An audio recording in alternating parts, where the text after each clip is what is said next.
What's going on, HCL fans? It's Gordon Sine here, coach of the New Jersey Giratinas, and I will be bringing you the recap for Week 1.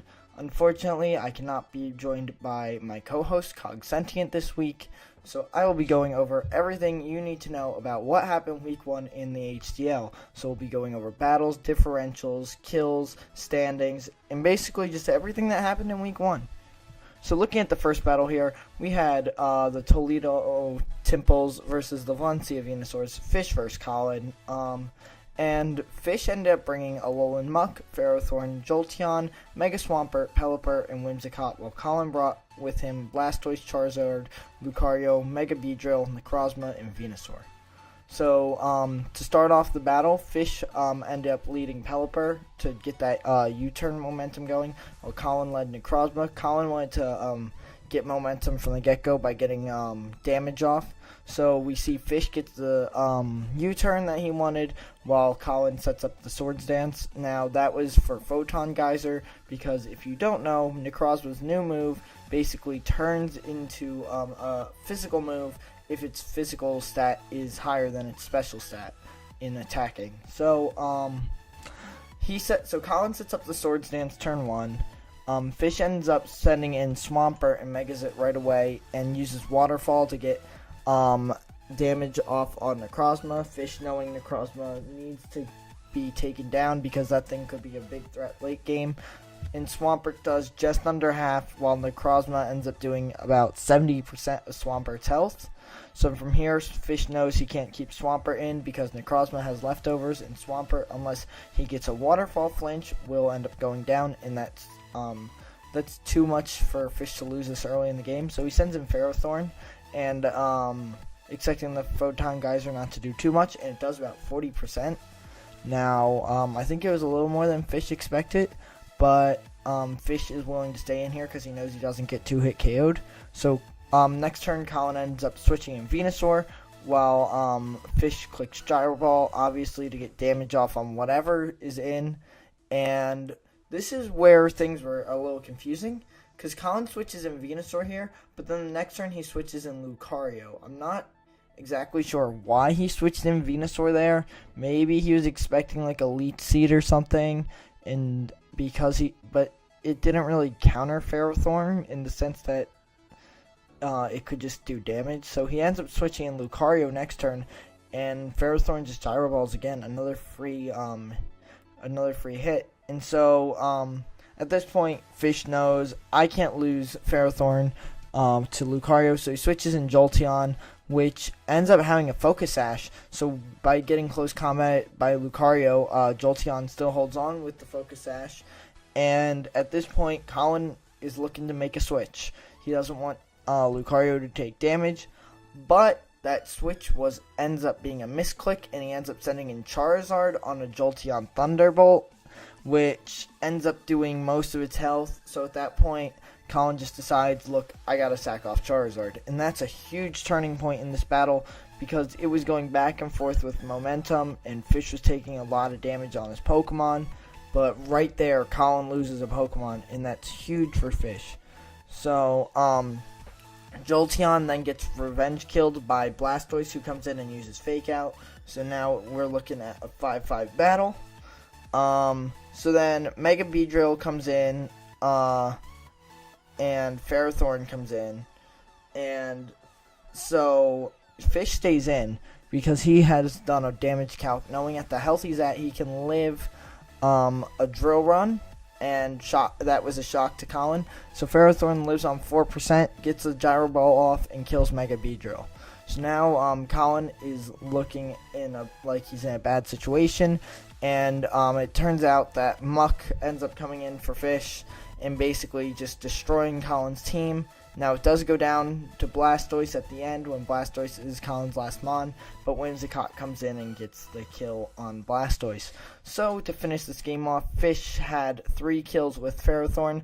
Whimsicott, Jolteon both got a kill each, along with Collin getting 3 kills with Blastoise. And then Yeah, Ferrothorn. Oh, my bad. I screwed that up. Alolan Muck had 3 kills for Fish, with Whimsicott, Jolteon, and Ferrothorn getting a kill each. And Collin had 3 kills with Blastoise. Fish taking the game 3-0. So moving on, we had the Cincinnati Salandits coached by Gaytor versus the Dallas Darmanitans coached by Valor. And so in this game, Gaytor ended up bringing Hawlucha, Kyurem Black, Mega Steelix, Silvally Normal, Smeargle, and Xurkitree, while Valor brought Darmanitan, Florges, Mega Aggron, Rotom Cut, Salamence, and Weavile. So, to lead off, Gaytor sends in Smeargle, which is expected because Smeargle usually runs spikes, hazards, and all kinds of things, and Valor sends in Darmanitan. So again, another coach looking to get that U-turn off in the beginning. So Darmanitan U-turns right away, leaving Smeargle on about 10% health, and Gaytor sets up a Toxic Spike. So Mega Aggron comes out for Valor, and Gaytor switches into Hawlucha, expecting an Earthquake. He does Heavy Slam, and he lives on about 4% health, I think, from the Heavy Slam from Mega Aggron. Now Florges switches in on a Focus Blast, and just Aromatherapies next turn to heal itself from the Toxic that it got from the Toxic Spike. Mega Steelix then comes out, which forces Valor to switch into Rotom Cut. Gaytor sets up Sand for free pretty much on that turn that it was set up, or that the switch was made, but his Steelix does get Will-O-Wisp by Rotom, and so it lowers the damage done by Ice Fang. So Valor, not wanting to be Ice Fanged, sends Aggron back in. And it was basically an EQ war of Aggron versus Steelix, but to preserve his Steelix, Hawlucha gets switched in for Steelix by Gaytor and doesn't take damage from an EQ. Now, because Hawlucha was Mold Breaker, it got through Filter, and so when it used Focus Blast on Mega Aggron, it O-coded it, and that was a huge shock to Valor. Valor didn't realize that Filter got broken by Mold Breaker because for some reason he just didn't realize. But then Darmanitan comes in and gets the revenge kill. Obviously, Gaytor doesn't want to take extra damage, and Hawlucha's basically done its job at this point. Florges and Steelix will end up meeting again, and Gaytor gets an Iron Head crit, which ignores the burn, so it ends up killing Florges because of it. But then Rotom Cut comes back in and crits on a Leaf Storm. So, and that was on a Gaytor hard switch into Silvally. So then Silvally ends up going down. So it was like back-to-back crits on kills that weren't supposed to happen. So then Kyurem Black comes out, and Darmanitan switches in on a Dragon Claw. And because of the Toxic Spike, Darmanitan ends up dying to poison that turn against Kyurem Black after taking a second Dragon Claw, but it did get a Flare Blitz off, doing a lot of damage. So Weavile then came in for Valor, and Gaytor ends up sacking off Steelix and bringing Smeargle back out. Now this was the play that Gaytor thought he would have for the game, because Weavile didn't have too much health. And so Gaytor went for an Extreme Speed, looking to get a kill off to shock Valor. But Salamence comes in on the Extreme Speed, luckily for Valor, and he ends up just Dragon Dancing and sweeping the rest of Gaytor's team. So the kills for the teams were Hawlucha and Mega Steelix both had 1 kill, plus a poison damage kill for Gaytor. And then for Valor, Salamence and Weavile had 2 each, Rotom Cut and Darmanitan had 1 each. For our third game of the week, this game was nowhere near as close. The first 2 games were 3-0s. This game ends up being a 5-0 victory for Mick, coach of the Boston Bronzongs, and he went up against Rozzy, coach of the Denver Avaluggs. So Mick ended up bringing Blacephalon, Dunsparce, Kartana, Mega Absol, Raikou, and Turtonator, while Rozzy brought Avalugg, Bronzong, Guzzlord, Hippowdon, Mega Sableye, and Nidoqueen. Now it needs to be said here that Rozzy, when prepping, did not notice the Kartana, Nobody knows exactly how, but it happened. It happens to people sometimes. People don't prep for the right things, and that's why Infernape didn't show up, and there was no real Kartana counter on this team. So that's going to be a big factor in this game. So the leads were Blacephalon and Sableye. Sableye Megas first turn and sets up Calm Mind, while Blacephalon Flame Charges. Then Blacephalon goes for a taunt, but Mick, forgetting about Magic Bounce, ends up taunting himself, and then he gets one-hit KO'd by a Shadow Ball that turn. So Rozzy has a lot of momentum at the beginning of this game, but Mick realizes this and brings in Ditto to get the same stats that Mega Sableye has, and basically it just Dark Pulses doing damage, and so Rozzy decides to bring in Bronzong because he knows it can live, and it has Red Card, and he doesn't want this Ditto with all these stat changes in here anymore. So he brings in Bronzong, it lives the hit, and Red Card works for Rozzy. Now this is where some luck works in Mick's favor, and not so much for Rozzy. It sends in Kartana, and Kartana is basically able to set up subs and just get kills left and right, sweeping all of Rozzy's team, ending in a 5-0 victory for Mick. Kartana getting 6 kills, while Rozzy's Mega Sableye had 1. So, unfortunate game for Rozzy there. We're hoping to see him bounce back next week, but that's about it. So, going into our 4th game of the week, we had my co-host CogSentient versus Mike. We had the Haunters versus Lapras, and Cog, it started out with Cog having a lot of issues trying to team build for this team. Mike has one of the top teams in the league right now, and it's hard to team build. I can speak for myself because I actually was part of the front office for Cog when building this team. I tried to help him out, and a few coaches did because we knew he was going to need the help against Mike because Mike's experienced, Cog is not. So we tried to help Cog build the best team he could. Unfortunately, it was not enough, and Cog ends up taking a 4-0 loss. So let's see what happens. So the leads for this battle. Cog leads Kingdra, Mike leads Donphan. Now Kingdra is a good lead for Cog here. He's trying to get early momentum, get a kill off quickly.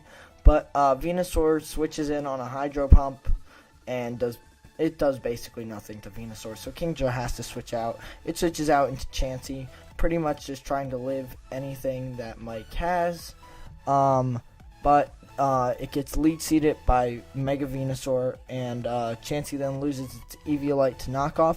But it does get off a light screen. So Altaria and Garchomp both end up switching in on Venusaur at some point, but they both get put down to under half health, and so at this point Cog realizes he's not doing enough to Venusaur, but he's got to just try his best, and he knows he might have to risk sacking something off. But to avoid taking another EQ, Venusaur switches out for Cresselia, and Cresselia, obviously with Levitate, doesn't take any damage. So Cog had this plan on how to deal with Cresselia, so he switched to Tapu Koko, and Cresselia set up a sub, but Koko took it down.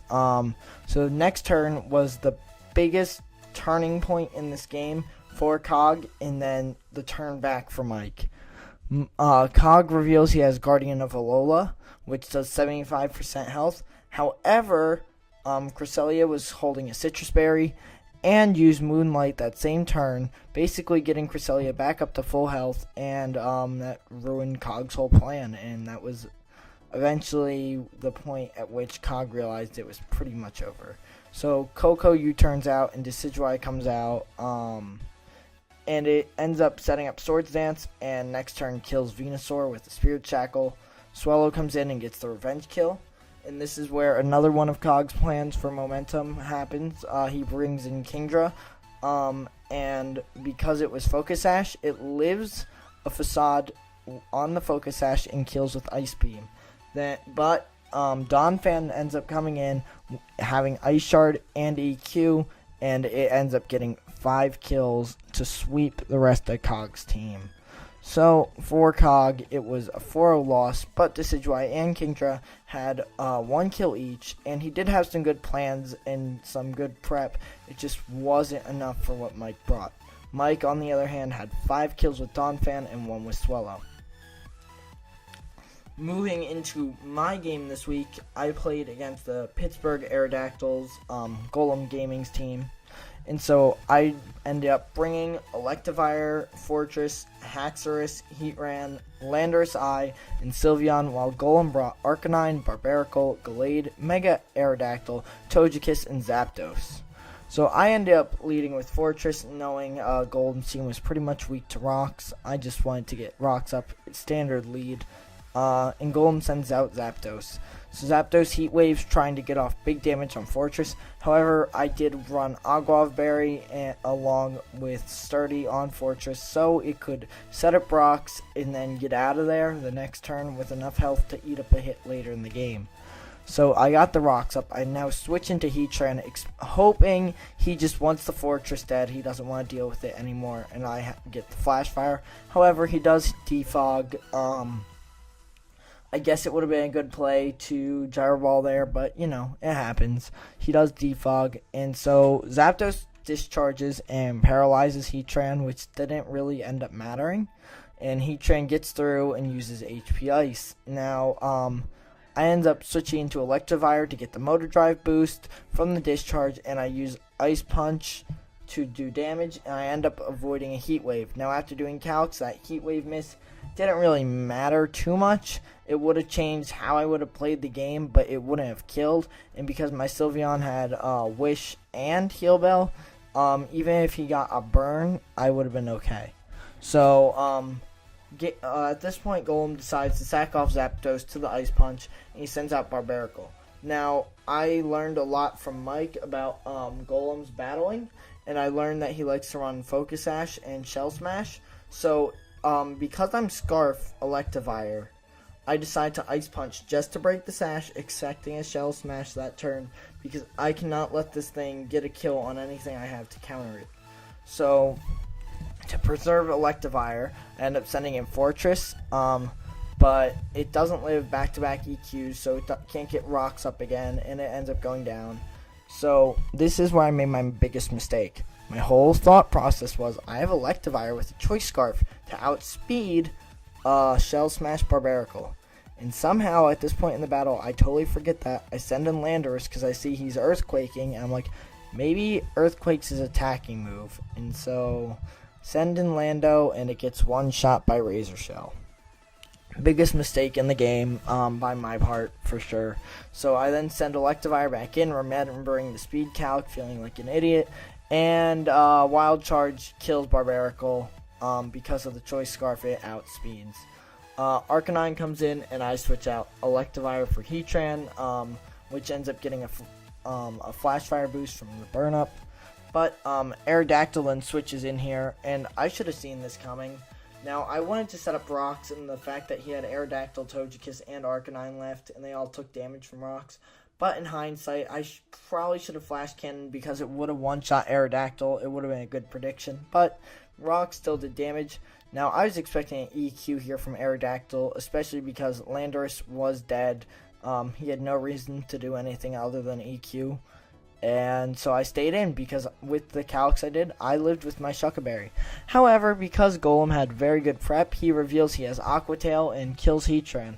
And that was brilliant on his part. It was something that would kill Heatran and kill Landorus. Good job by Golem. Electivire does end up coming back in though and getting the revenge kill with Wild Charge. Arcanine comes in and Z-Toxic Electivire. And Electivire just Wild Charges because I want to see how much damage I do. Sylveon then comes in and basically heal bells and wishes itself back to full health to the point where Gallade has to switch in, and I'm not exactly sure what happens on this play here, but Golem clicks Swords Dance on Sylveon, and I just decided to stay in because I had Pixelate and Hyper Voice, so I one-shot Gallade and it's gone. So at this point I have all the momentum going for me. Sylveon uses Wish while Togekiss comes in, and I switch out into Electivire that turn. Togekiss does nasty plot, but Electivire gets back up to pretty much full health and is faster. It wild charges and kills Togekiss. Now I did get a crit on that wild charge, but after doing calcs, it seemed that the crit didn't matter. Plus, Togekiss didn't really do much damage to Electivire with what it had. So, Arcanine ends up coming back in, but Sylveon's able to stall it out because its whole moveset was Burn Up, Toxic, Morning Sun, and Sunny Day. But because Sylveon had Calm Mind, it was able to Heal Bell and Wish up to a point where it could then freely just set up Calm Minds and kill with Hyper Voice and end the battle for a 3-0 victory. Could have been 4-0. Literally could have been the same battle without Landorus coming in, but it happens. So Electivire ends up getting 4 kills from me, and Sylveon had 2, while Barbaracle got 2 for Golem, and Mega Aerodactyl got 1. So our last game here was between Red and William, the Boston Delphox, versus the San Antonio Scizors. And this was and will be William's first and final game this season. We're sad to see him go, but because he is busy with other things in life, he decided that he could not continue in the league, and he will be replaced, and that video will be up later today or tomorrow, depending on when this goes up. So we'll learn more about our new coach when that video is up, but until then, let's talk about William and Red. So, Red ends up having Gliscor, Heliolisk, Komala, Mega Slowbro, Mew, and Type Null, while William had Chandelure, Escavalier, Tangrowth, Tentacruel, Tornadus T, and Zygarde. So, the leads were Heliolisk and Tornadus T. Everybody was thinking, okay, we're probably going to see a Volt Switch, and we're probably going to see a U-turn this turn. But Tornadus ends up staying in Heat Waves. Now it does get a burn on Heliolisk, but because Heliolisk has Volt Switch, it just kills Tornadus. And right then and there, William lost all momentum. And so Mew comes in for Red, and William sends out a Escavalier. So Red obviously switches into Type Null, not wanting to take damage on Mew, while Escavalier begins to set up. But Mew does end up coming back in. It uses, because it lives in Iron Head, which William was trying to use on Type Null, while Mew gets a Fire Punch and does get the burn. Now the burn is a little bit unfortunate, but at the end of the day, it didn't matter too much, because Escavalier kills Mew with Mega Horn that turn anyway, so it didn't have an effect on Mew. Heliolisk then comes out and uses Surf, but Escavalier lives on 5, and so it ends up getting the kill on Heliolisk before dying to burn. However, Escavalier really wasn't that fast, so Red could have pretty much sent in anything and could have taken out Escavalier, so that burn death right there wasn't that important to the battle. So Zygarde then comes in for William, and he starts to try to set up with Coil and things. But Red has Mega Slowbro ready to go for this, and at this point, Mega Slowbro comes out, and William has nothing for it. So Mega Slowbro is basically able to just sweep William's team for Red and get 4 kills. So at the end of the day, Slowbro had 4 kills for Red, Heliolisk had 1, and he got 1 burn kill, while Escavalier had 2 for William.